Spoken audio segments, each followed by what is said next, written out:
Esto es Democracia para Dummies y hoy sí vamos a empezar a hablar de lo que nos toca, la democracia.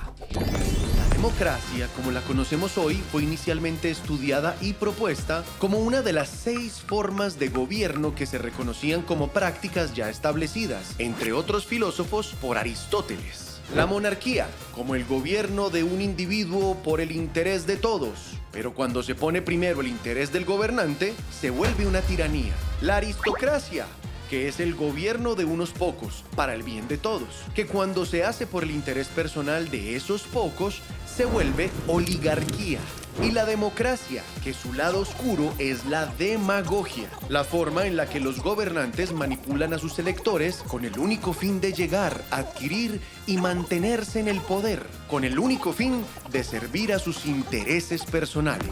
Y es que los griegos, que recordamos, no solo fueron los primeros en pensar en la democracia, sino en ponerla en práctica. En la polis de Atenas eran los ciudadanos quienes elegían sus gobernantes, pero también hacían parte de ese gobierno a través de una asamblea, que eran los que aprobaban o no las leyes, decidían si se iban o no a la guerra y controlaban lo que se hacía con los impuestos, en qué y cómo se gastaban.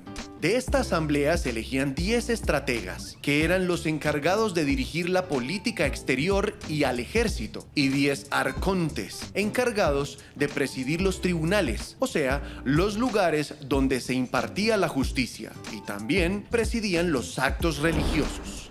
También de esta asamblea o eclesia salían los consejeros, encargados de elaborar las leyes y controlar a los demás magistrados. Y los demás hacían parte de los tribunales, o sea, eran los tribunos, que era, como se acaba de decir, el lugar y las personas encargadas de velar porque se hiciera justicia.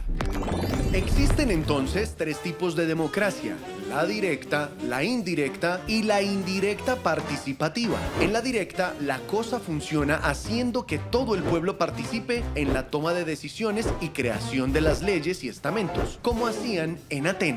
En la democracia indirecta se eligen a otras personas para que propongan, discutan, tomen y ejecuten esas decisiones por nosotros, representando los intereses de sus electores, o sea, de la gente que los puso en esos cargos. Por eso también se le dice democracia representativa. Pero, también está la democracia semidirecta o participativa, que es como funcionamos en Colombia.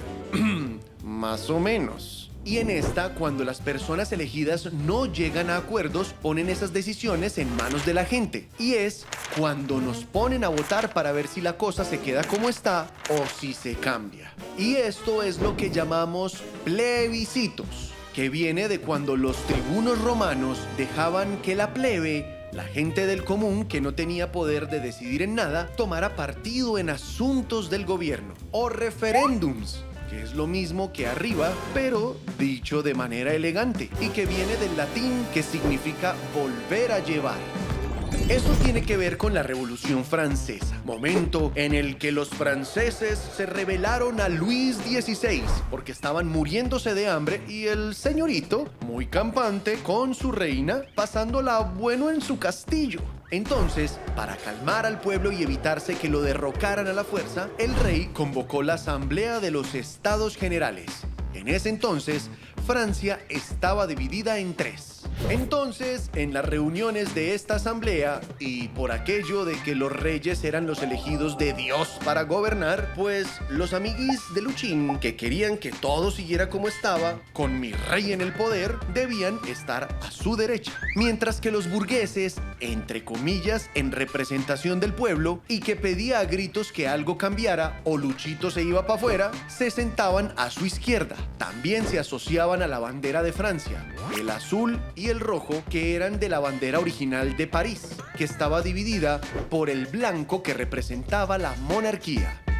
¿Pero quién fue Montesquieu? Pues nada más ni nada menos que el padre de la democracia moderna. Pues se la pasó estudiando derecho romano y al estilo de Don Aristo se estudió las formas de gobierno, pero de sus contemporáneos, y se fue por toda Europa 4 años. Escribió El espíritu de las leyes, libro en el que habla de la separación de poderes en 3 ramas: ejecutiva, o sea, la que manda; legislativa, la que hace las leyes; y judicial, la que las hace cumplir.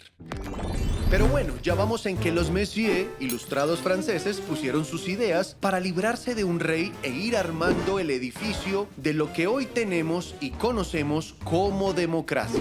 La cosa es que ellos no fueron capaces de implementar el sueño que tenían de ser libres, y aunque lograron convertirse en una república con todo y poderes separados, las luchas internas por el control los llevó a una guerra civil.